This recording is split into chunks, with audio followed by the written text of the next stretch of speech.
Today we talk about how can you enable this sign or know how you can do that on your VCAP. All you have to do, you just go above your photo, click on it here.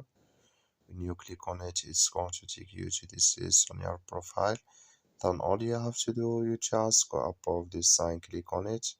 So then it's going to show for you a list like this. Then you click here on settings. So then you come to this list here, you click here on account. When you click on account, it's going to take you to this list here. You go down.